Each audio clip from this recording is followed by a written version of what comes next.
ప్రియులారా, ప్రార్థన చేసుకుందాం. మహోన్నతుడా, పరిశుద్ధుడా, మీకు వందనాలు, స్తోత్రాలు.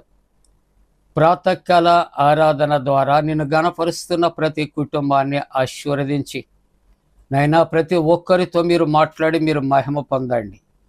యేసు ప్రభు వారి దివ్య నామమున వేడుకొనుచున్నాము తండ్రి, ఆమేన్.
ప్రియులారా, ప్రభు పేరట మీకు శుభాలు. జన్మదినాలు, వివాహ దినాలు జరుపుకుంటున్న కుటుంబాలకు యేసుక్రీస్తు ప్రభు పరిశుద్ధ నామమున కొండ friends and sisters YouTube channel ద్వారా మీకు శుభాలు తెలియజేస్తున్నా. మీ కొరకు ప్రార్థన చేస్తూ ఉన్నా. దేవుడు మీ పిల్లలను దీవించునుగాక. మంచిదండి, క్షేమంగా ఉన్నారు కదా. దేవునికి వందనాలు చెల్లిందాం. ఈ ప్రాతకాల ఆరాధన కొరకు పరిశుద్ధ గ్రంథాన్ని తెరచి వాక్య భాగాన్ని కలిసి చదువుకుందాం. మత్తయి సువార్త 6వ అధ్యాయం 16వ వచనం. మీరు ఉపవాసము చేయునప్పుడు వేషధారుల వలె దుఃఖముఖులై ఉండకుడి. ప్రియమైన దేవుని యొక్క కుటుంబమా, మనము కొన్ని దినాల నుండి ఉపవాసము కొరకు ధ్యానం చేస్తున్నాం. ఉపవాసము అనే ఈ మాటలో 4 అక్షరాలు మనం ధ్యానం చేసాం. 5వ అక్షరము ఉపవాసములో ము అనే ఈ మాట ధ్యానం చేస్తాం. ప్రియ దేవుని కుటుంబమా, ఉపవాసము మనం చేసేటప్పుడు ఎందుకు చేస్తున్నామని 4 అక్షరాల్లో ధ్యానం చేస్తాం. ఈ ఉపవాసములో చివరి అక్షరము ము అనే మాట ఈ దినము ధ్యానం చేస్తున్నాం. ఈ మాటలో ఉన్న ఆంతర్యము ము అనగా ముక్తికి మార్గం, పరలోకానికి మార్గం, లేక కొంతమంది అనుకుంటున్నట్లు స్వర్గానికి మార్గం. ఈ లోకములో ఉన్నటువంటి ఒకవేళ శాస్త్రవేత్తలు ఈ చంద్రమండలానికి ఒకవేళ మార్గాన్ని కనుగొన్నారేమో. లేకుంటే సముద్రయానం చేయటానికి మార్గం కనుగొన్నారేమో. అలాగే ఈ యొక్క భూమి అంతటిని కూడా చుట్టి రావటానికి మార్గాన్ని కనుగొన్నారేమో. లేకుంటే మార్కోని కొరకు ఆలోచన చేస్తే రేడియో అనే మార్గాన్ని కనుగొన్నాడేమో. ఇలాగూ అనేక విధాలు మానవుని యొక్క స్వప్రయోజనము కొరకు మార్గాలు కనుగొనబడ్డాయి. ఎన్ని మార్గాలు కనుగొన్నప్పటికీ ఏ మార్గము కూడా ఈ ముక్తి మార్గములోనికి అనగా పరలోక రాజ్యానికి అవి చేర్చలేవు. కాబట్టే ఉపవాసములో మన జీవితాలు ప్రభు సన్నిధిలో ఉపేక్షించుకొని, దేవుని సన్నిధిలో పరీక్షించుకొని, వాక్యము ద్వారా మన జీవితాలు మనం పరీక్షించుకొని, మనం ఏం చేయాలి అని ఆలోచన చేస్తే ముక్తి మార్గంలో ప్రవేశించాలి. మన దేశీయ సాంప్రదాయాన్ని ఆలోచన చేస్తున్నప్పుడు ఈ ముక్తి అనేది పొందటానికి చాలా సాధనాలు వాళ్ళు ఉపయోగిస్తారు. భూదానం, గోదానం, వస్త్రదానం, అన్నదానం, వాటితో పాటుగా ఎన్నో రకాలు పుణ్యక్షేత్రాలు దర్శించి అనేకమైనటువంటి నదులలో స్నానాలు వారు జరిగించి వీటి ప్రయాస అంతటికీ కలిగిన కారణం ఏంటంటే వాళ్ళు ముక్తి మార్గంలో ప్రవేశించటానికి. కానీ దేవుని యొక్క వాక్యం అంటూ ఉన్నది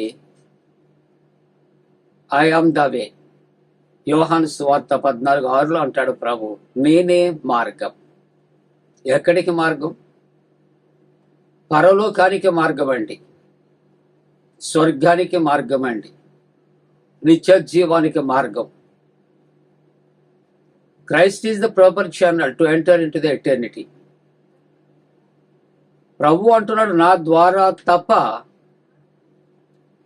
ఎవడనో కూడా ఆయన యొద్దకు చేరలేడు. కాబట్టి ప్రభు అంటున్నట్లు ఆయన మార్గముగా ఉన్నాడు. ఆ మార్గములో మనం ఈ లోకములో జీవించాలి. ఆ మార్గము కొరకు ఆలోచన చేస్తా ఉన్నప్పుడు ఆయనే జీవ మార్గము. ప్రభు అంటాడు, నేనే మార్గము, సత్యము, జీవం. సత్య మార్గం, జీవ మార్గములో మనం ప్రవేశించి నడవాలి. ఇవి సక్సెస్ఫుల్ గా మనం ఆ మార్గాల్లో ప్రవేశించి నడవగలిగితే మనం పరలోక రాజ్యంలో ప్రవేశిస్తాం. అందుకనే యేసుక్రీస్తు ప్రభు ఆయన జీవమై ఉన్నాడు. జీవ మార్గములో మనం జీవించాలి, ప్రవేశించాలి. రక్షణ మార్గములో మనం ప్రవేశించాలి. అందుకనే పరిశుద్ధ గ్రంథములు అనేక మంది భక్తులు వారికి ఉన్నటువంటివి అన్ని కూడా ఛేదించారు, విడిచిపెట్టారు. నన్ను వెంబడింపగోరువాడు తన సిలువను ఎత్తుకోవాలి, తనకు తాను ఉపేక్షించుకోవాలి, నన్ను వెంబడించాలి. నా కొరకు తమ ప్రాణాలను కూడా వాళ్ళు దక్కించుకునే ప్రయత్నం చేయకూడదు. ఒకవేళ చేస్తారా దాన్ని పోగొట్టుకుంటూ ఉంటారు. మనం కొన్ని విషయాల్లో మనం కొన్ని పొందుకుంటానికి చాలా కఠినంగా మనం కొన్ని స్టెప్స్ తీసుకుంటాం. కానీ పరలోక రాజ్యములో మనం అనగా ముక్తి మార్గములో ప్రవేశించాలి అంటే ఇంకా ఎంతో ప్రభు యందు నిష్ఠ మనం కలిగి ఉండాలి. రక్షణ మార్గములో నడవాలి. జీవ మార్గములో మనం నడవలసినటువంటి అవసరతలు ఉంటూ ఉన్నాయి. ప్రియమైన దేవుని యొక్క బిడ్డలారా, సర్వోన్నతమైనటువంటి దేవుని యొక్క మార్గములో మనం ప్రవేశించాలి. దేవుని యొక్క నీతి అనే మార్గములో మనం ప్రవేశించాలి. క్రీస్తు ప్రభు అనే మార్గంలో ప్రవేశించాలి. యథార్థమైనటువంటి మార్గంలో ప్రవేశించాలి. ఇటువంటి మార్గాల్లో మనం ప్రవేశించగలిగితే మనము పరలోక రాజ్యంలో ప్రవేశిస్తాం. కాబట్టి ఈ ఉపవాసములో ఎందుకు అంటే ముక్తి సాధన, పరలోక రాజ్య ప్రవేశం. ఈ పరలోక రాజ్య ప్రవేశం చేయటానికి రక్షణ మార్గము, జీవ మార్గము మనం పొందుకుంటారు. ఉపవాసం అనేది ఎంతో భక్తితో, నిష్ఠతో, ఎంతో అనుకువతో చేయవలసినటువంటి అవసరం ఉంది. అలా చేయటానికి దేవుడు తన పరిశుద్ధాత్మ కూడా మనకు మెడుగు కుమరించునుగాక. ఆమేన్. ప్రార్థన చేసుకుందాం.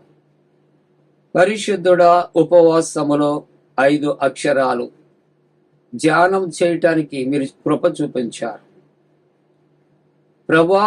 మేము అనగా విశ్వాస జీవితంలో ముక్తిని సంపాదించుకునే మార్గం. ఈ ఆరాధనలో నేను గణపరుస్తున్న కుటుంబాలు దీవించాడు. చంటి బిడ్డలు, యవన బిడ్డలు, వృద్ధులను దీవించాడు. కుటుంబాల్లో రక్షణ కలుగుచ్చాడు. అందరికి రక్షణ మార్గము ప్రసాదించాడు. చల్లటి వాతావరణం కలుగుచ్చాడు. గల్ఫ్లో యుద్ధ బీభత్సాలు దూరపరిచాడు.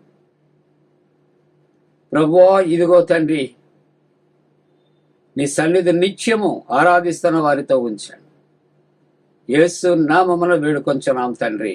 ఆమేన్. మన పరమ తండ్రి అయిన దేవుని యొక్క ప్రేమయు, ప్రభువైన యేసుక్రీస్తు ప్రభు కృపయు, పరిశుద్ధాత్మిక అన్యోన్య సహవాసం ప్రాతకాల ఆరాధన ద్వారా గణపరుస్తున్న ప్రతి కుటుంబానికి తోడుగుండి సంరక్షించి కాపాడును గాక. ఆమేన్.